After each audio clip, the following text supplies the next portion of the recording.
episode, Jason talks about the week in AEW. That includes AEW Dynamite on February 26, 2025, and Collision on March 1st, 2025. I'm your host, Jason Medeiros. That music you heard at the top, Reality 508. Find them where you find music, and find us on just about every social media at Jason Talks About in most places. And please hit that like and subscribe button if you have not already. And let's jump into it. Okay, AEW Dynamite, February 26th.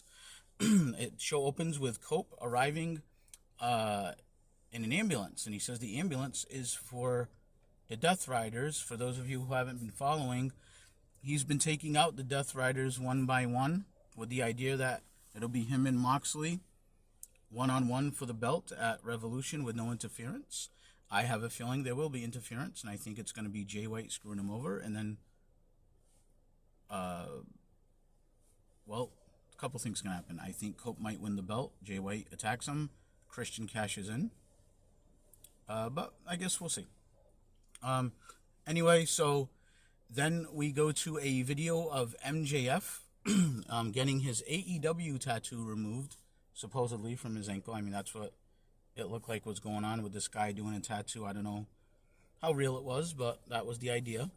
Saying the only 3 letters he's betting on are MJF. All right, Hangman Page arrives.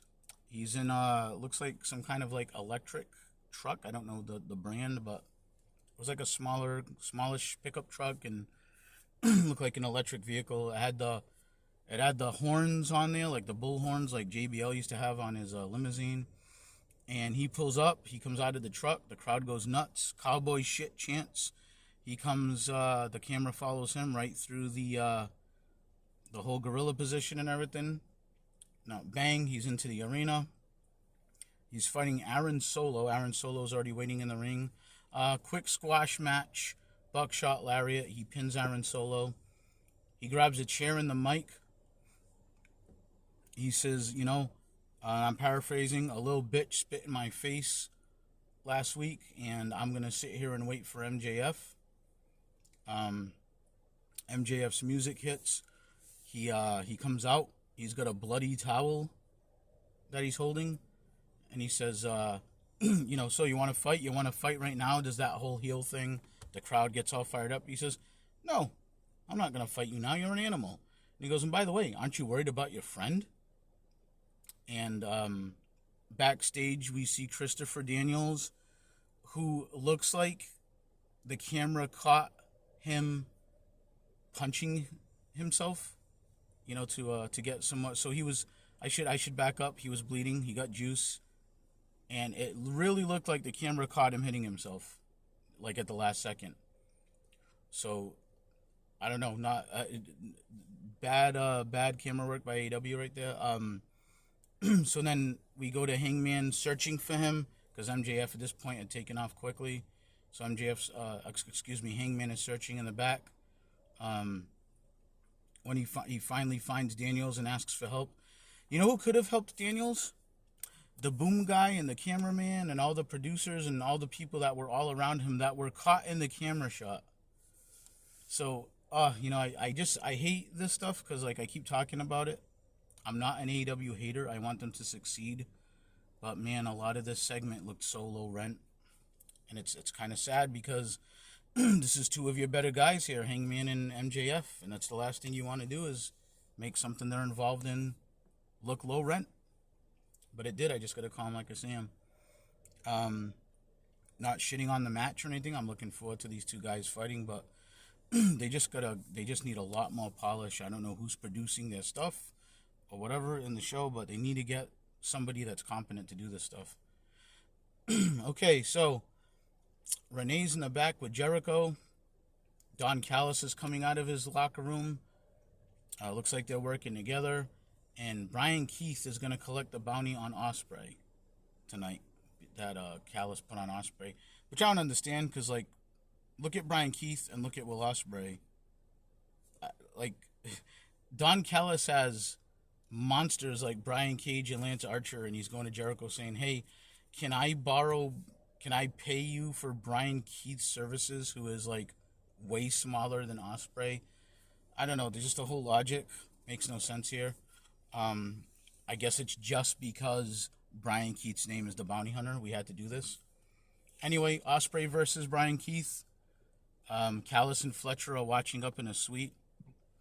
I don't have a lot to say in the match. It wasn't that long. Ospreay won with the hidden blade. So much for the Bounty Hunter. Ospreay then ran up toward the suite, and Fletcher met him halfway, and they brawled in the crowd, and security broke him up. Mercedes walks up to some. Now, I thought this was some like indie wrestler that I didn't know that they just hired, because the acting was so horrible. But Mercedes like, "Hey kid," and like slaps a drink that she was holding on her, and is just acting like a like a bitch. And come to find out, that was Billy Starks. I just didn't realize it. At the time, I'm not extremely familiar with her. Billy Starks. Mercedes starts to say all the things she is. She's a champion. She's this and that. And Billy Starks says something about, "Yeah, you forgot narcissistic bitch." And then Momo, how do you say her name?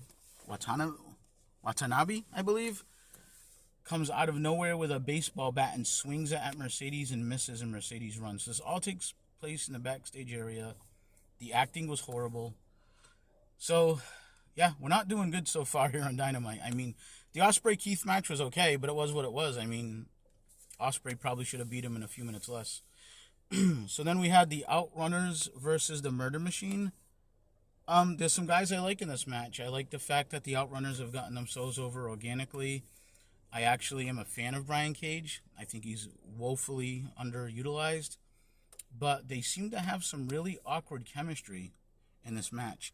And I have to say, much to my surprise, Floyd rolled up Archer and got the win. So the Outrunners are the ones who are going to fight the Hurt Syndicate. I thought for sure they were setting up the Murder Machine to have all the big guys fight each other, but nope. And then you got the Hurt Syndicate music, and there was kind of a little stare down, and okay. So then we go to a Swerve in-ring promo. Swerve Strickland comes out, talks about it's being Black History Month, and he made Black History. And he talks about Ricochet in the robe, and he's going to get the robe back, and Ricochet interrupts. He's standing in the aisleway, and he says, that he's done with Swerve. He already beat him. The crowd's telling Ricochet, shut the F up. So Nana offers him a rematch, and he says he talked to Tony Khan, and whoever wins the match will be the number one contender. So now Ricochet accepts and says, but they're going to do it at Revolution. So we think the segment's over, and Swerve goes to leave, and Nana says, hold on, boss, I need to talk to you. So Swerve gets back in the ring, and he says, I'm so proud of you and everything we've done together, and you're thinking about the championship again, and you're getting your mind right, and you need to go back to who you are, and I'm proud that you're doing that. But then he starts to say, I took a lot of bullets for you, and he names the different feuds where Swerve's been involved in, and Nana's taken some punches and been taken out a couple of times stuff. And then he says, I need you to get that robe back from me, or I don't know if I can do this anymore. And that just kind of makes the crowd go, whoa. Okay? All right. So that segment wasn't bad. Then we had the Undisputed Kingdom, so Cole, Roddy, and O'Reilly, against Daniel Garcia and FTR. They keep putting all these baby faces against each other, and the TNT champion has just been stuck in six-man tags for like weeks. It's a decent match. I mean, all these guys are pretty good wrestlers. They did go outside forever again, which I would think the FTR influence they would have more logic to putting the match together, but whatever. This is just an AEW thing. The crowd was pretty quiet at first. They tended to get better as the match went on. I think they kind of started to win them over. There was a couple spots I didn't care about. Where all right, so all of the Garcia and FTR team had all of the Kingdom and Sharpshooters all at the same time, and then everyone in the Kingdom reversed out of the Sharpshooters at the same time. I don't know. I just don't like these like fake looking spots where everything is just a big coincidence. Adam Cole ended up rolling up Garcia for the win, which kind of got a big reaction because they've been teasing Adam Cole against Danny Garcia for the belt, the TNT title. So the Kingdom wins, and everybody was a little chippy after the bell, and so yeah, then maybe everything isn't all fine in babyface land. I don't know. Okay, so we go to the back. Claudio Castagnoli is hunting for Cope. He's looking for him, and suddenly Cope attacks him. And they fight all the way through the arena and the fans, and then they get into the ring, and then Yuta hits Cope from behind, and now they've got the numbers, but Claudio grabbed a chair, he hits Cope with it. He attempts the concerto on Cope, but then we hear Jay White's music. So Jay White comes in, Yuta goes to give him a knee, Jay White moves, and Marina Shafir was behind him, and Yuta took out Shafir with a big knee, and that got a huge pop from the crowd. White Blade Runners Yuta. Now Cope has recovered, and he grabs the chair, and in all the confusion, he hits Claudio. Claudio's down now, and he gives the concerto to Claudio. So I guess the story is now Claudio is also taken out. So we've had Pac taken out, we've had Claudio taken out.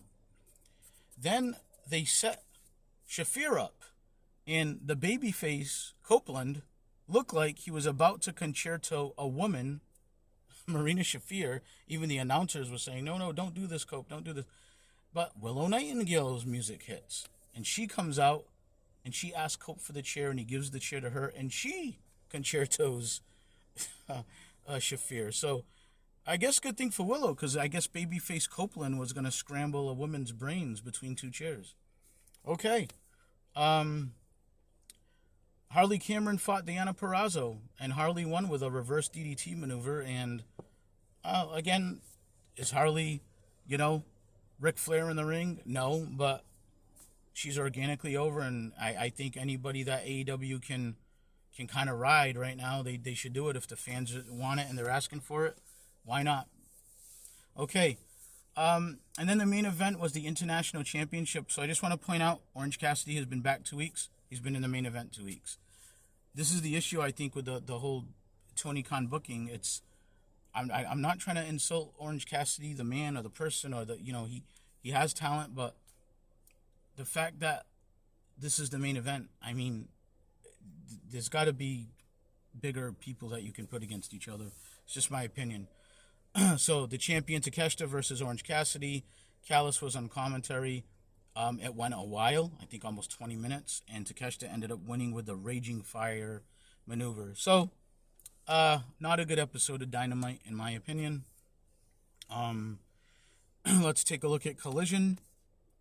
O'Reilly and Roderick Strong defeated FTR in a pretty good wrestling match. We're not going to cover it blow for blow. It was a good wrestling match. All four of these guys are good wrestlers. It was a pretty lengthy match, probably around about 20 minutes. And after the match, FTR refused the handshake. So kind of reminiscent of what the Bucks did with them, I think, after Wembley or whatever, the second time or whatever happened. But anyway, yeah, they're showing some cracks here with FTR. They might be getting a little frustrated. I got to tell you, they really need a refresh because they are stale.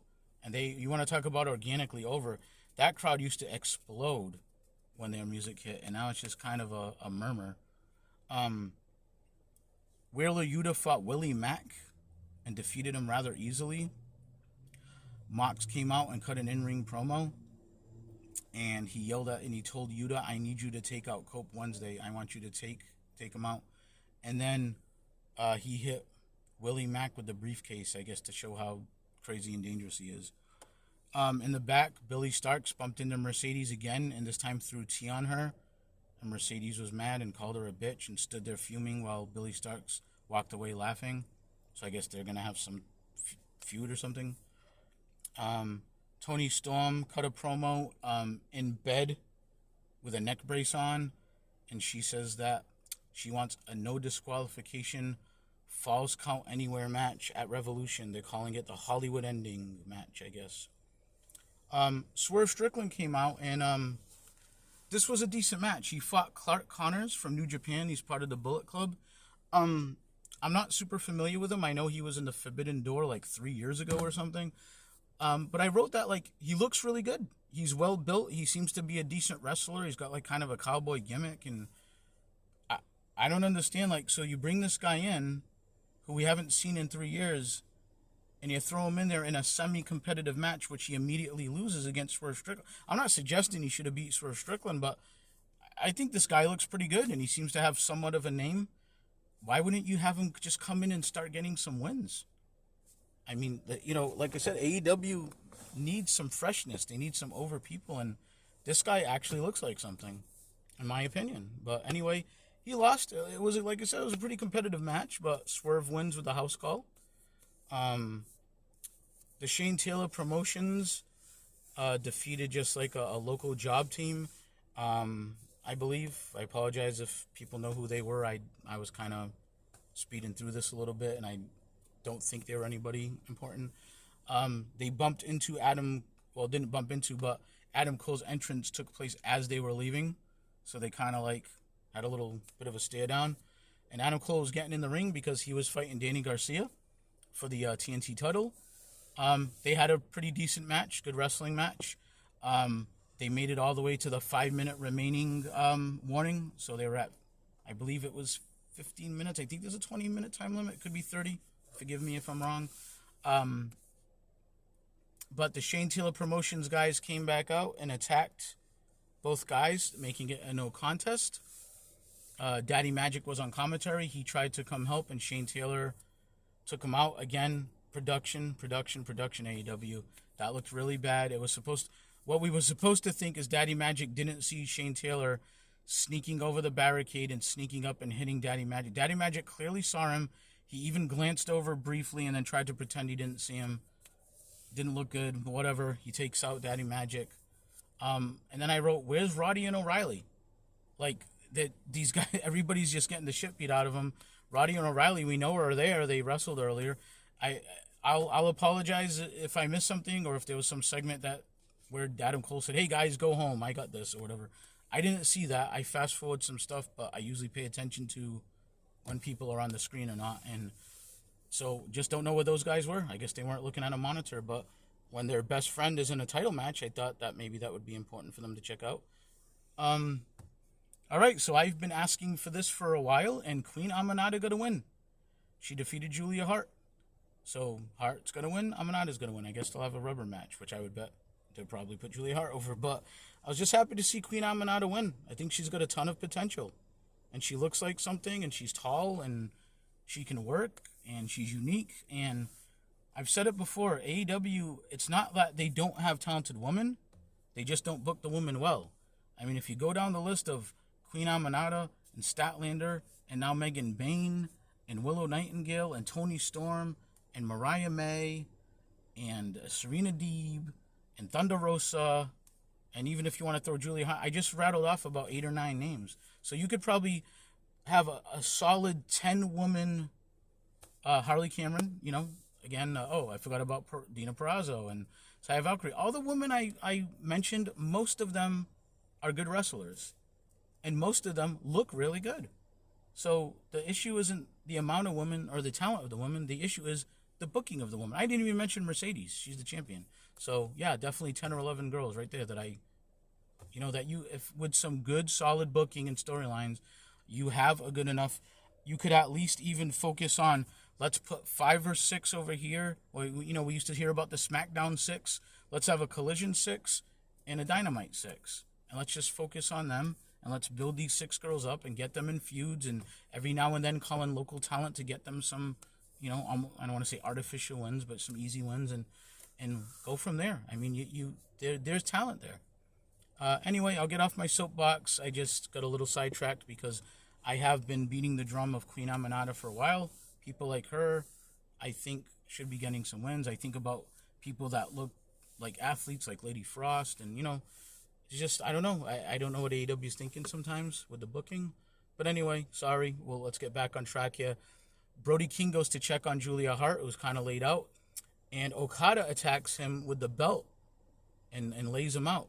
And I should have mentioned earlier, I glossed over this. Okada was coming out of his locker room as Julia Hart was cutting a promo with Brody King standing next to her. And Okada came out of the dressing room and happened to almost bump into them. And Brody King just did kind of a "Oof" on Okada's face. And Okada got a little perturbed by that. So I guess because of that disrespect or whatever, Okada decided to come and hit Brody King with his belt. I gotta say, I'm a fan of Brody King. I know he's probably going to lose that match for the title. I'm not impressed with Okada since AEW. I don't think he's in as good a shape as he was in the New Japan, and he's just not putting on as good of matches as he was in New Japan. I'm an Okada fan. I'm not saying this because I don't like him. I used to watch New Japan on delay because I used to watch it on Access TV, and I followed a lot of Okada's matches, and he had a lot of good matches, but he looked better. His body was tighter and trimmer, and it looks like he's let himself go a little bit here in AEW, and his matches are not as good at showing. Okay, so then there was an Omega pre-tape where he just talked about the upcoming match with Takeshita for the international title on Revolution. And the main event was Bandito and Hobbs, because they were in Hobbs' hometown in California. I forgot exactly which town, but it was in California. Versus Brian Keith and Big Bill. I'm not going to say a lot about this match. It was whatever. It was okay. They did this because Hobbs is the hometown boy. Bandito at one point, this part I did notice, did a moonsault to Big Bill off of Hobbs' shoulders, which was a cool spot, except that Bandito totally missed him, and Big Bill had to like stick his arm out and barely just try to catch him, but he didn't. So they just both splatted on the floor, and Big Bill sold like he was taken out anyway. Back in the ring, Hobbs hit the spine buster on Brian Keith and got the win. So the crowd went home happy, and, that was Collision. So I'd say Collision was maybe a little better than Dynamite this week, but that's not saying much. Again, sorry to sound negative, but these two shows weren't good. I guess Collision was okay, and I thought Dynamite was pretty bad this week. Kills me to say that because Revolution's coming. I hope they fix things. They still have Wednesday and Saturday because I believe Revolution's on a Sunday, so they probably will still have Collision. Sometimes they skip it. Well, they usually do skip it when pay-per-view's on Saturday. So they still have two shows to go home. So I'll keep an open mind and give them the benefit of the doubt. But this was not a good week. Not a good week for them, I feel. And I just feel like there was a lot of stuff to fast forward by and just puzzling booking and just things production-wise that just looked really low rent, like that whole backstage stuff with Daniels. Like, we can clearly see he was gigging himself, and then we could see punching, hitting himself, whatever. Then we could see the production people, the camera. One camera catches the other people filming him. It looks so low rent. I'll say it again. Just indie, awful. I don't know what else to say. This is on a major network. You're still getting over 500,000 viewers usually. Like, this stuff needs to be polished up in AEW. And I'm not saying they're ever going to compete with WWE or take over or defeat WWE, but if they want to be taken at least as seriously as them or close to as seriously as them, they need to shore up this amateurish stuff. And I say that from a place of love. I want them to do well. I like a lot of wrestlers there, and I don't want it to just be WWE. I remember those years, and they sucked. So when there was pretty much no competition. So, but right now, AEW, the way they're going, they don't look like competition. And I'm not saying the goal should be to compete with WWE because that's unrealistic. But however, they need to be the best version of themselves, and they are definitely not that right now. They're definitely capable of way more. Anyway, rant over. That's my thoughts on the week of AEW. I didn't think it was a great week, as if you couldn't tell from all this. But like I said, let's see what they do next week. They've got 2 more shows to sell me on Revolution.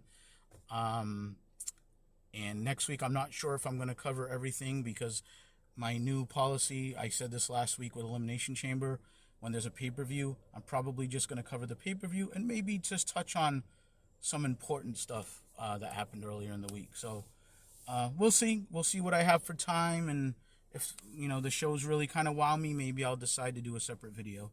But if not, you guys will hear from me after Revolution. Anyway, if you stick with this long, I really appreciate you guys. Again, I'm a new page. I don't have a multi-million-dollar budget. I don't have a big production crew.